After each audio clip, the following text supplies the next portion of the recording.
What's up, YouTube? This is Jeremy Wormy. I'm coming at you with a quick video, spoiler free, my thoughts on Cobra Kai Season 5. Right off the bat, trying to think of my words. I really enjoyed it. I thought how they handled most of the situations were pretty good. This is a very Tori-centric season, and she's a very conflicted character that has a lot of things that she needs to do. I really liked how they handled the beginning with John. This was in the trailers if you saw it, so I'm not spoiling this, but I liked how they did Johnny, Robbie going down to pick up Miguel from Mexico. I thought that was a great father-son bonding, and I liked how when they get to Mexico, what they do in Mexico and how they bring Miguel back home. I really enjoyed that. I think it does set it does a father figure for Johnny very well. Danny is very. We're gonna go on to Danny now. Danny LaRusso. He is. This is a tough season for him, and the way he handles everything with his wife and his family while dealing with Silva and Cobra Kai, and it's really harsh.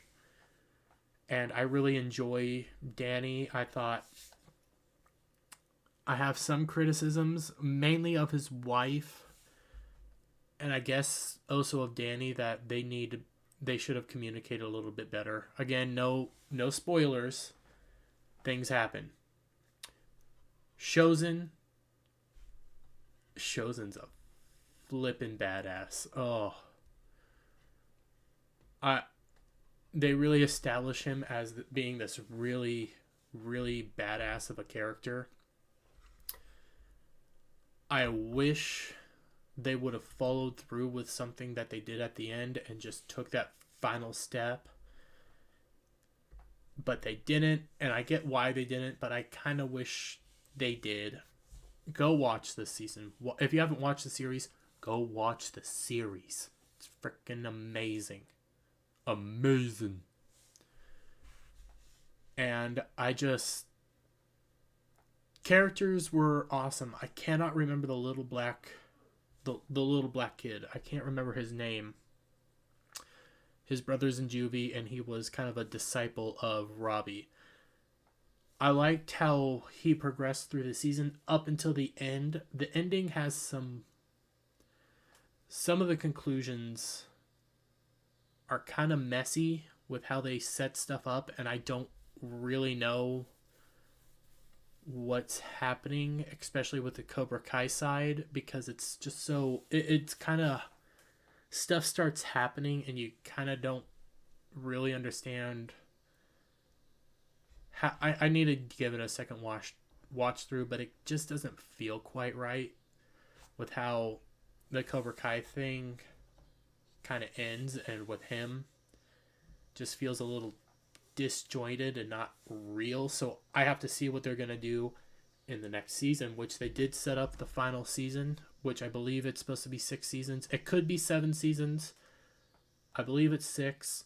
They set up season 6 a little rocky. I'll say that for sure.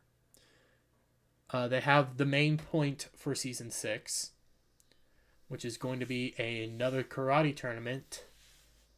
But we're not going to discuss what this karate tournament is, because again, no spoiler.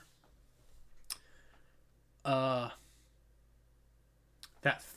Korean lady that came in to be a sensei over in the Cobra Kai dojo, she is terrifying. I would not want to be caught on the other end of her. I would not want to fight her. They have really good payoffs for Tori, and not such actually a good payoff with Sam. Sam's still one of my least favorite characters, but Sam. They bring back Devon, who was the female Eagle Fang character, and they do an interesting thing with her. And they utilize Devon, Sam, and Tori very well. They bounce off of each other, and they basically use this to help Tori and her progression throughout the series, which I really liked. Tori was a very great aspect of the season. Uh, there was my favorite character in all of Cobra Kai is Hawk, and he wasn't really in this season that much. He had maybe 3 real moments, nothing major until the end when he and Dimitri team up again. And when you see that combination of him and Dimitri, it just works. I need to cut out the ums.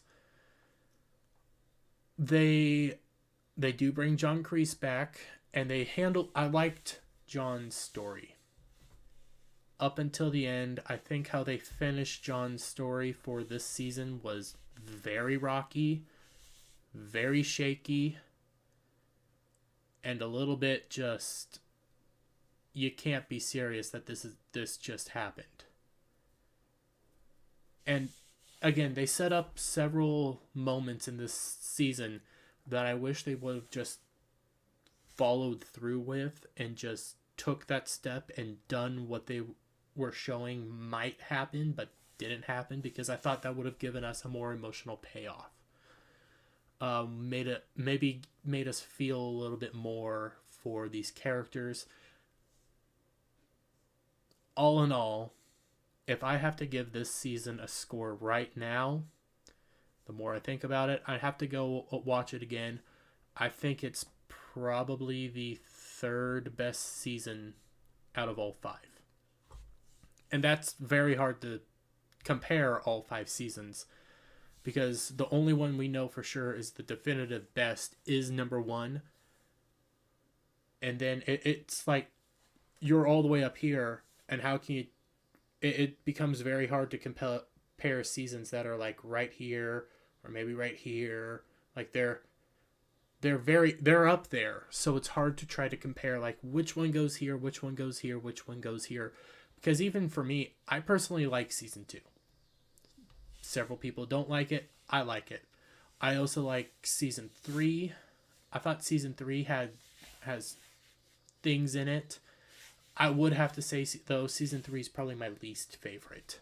I think season 2 is my personal favorite, but it's nowhere near as good as season 1. And I will say I think season 5's better than season 2. So if I have to rank it, it goes 1, 5, 2, 4, 3. And again, that's my personal rating. I would have to say this show, this season, go watch it. Go watch it. Go love it. I will potentially do a spoiler review sometime. I don't know yet. I still have to do Rings of Power review, and I just died a little inside. And then a House of a Dragon review, which also you should go watch. I really like House of the Dragon. But this is Cobra Kai right now. Cobra Kai. Go watch. Definitely go watch it. Great show. That's pretty much it for now. Follow me on Twitch. Follow me on Twitter. Follow me on Rumble. Links will be down in the description. Words. Like, share, subscribe. Share it out with your friends. I said share it twice, but go and do it. But share it out with your friends and do all the like and stuff before you watch Cobra Kai, and then go watch Cobra Kai, because Cobra Kai is good. You need to watch it. Okay? Bye.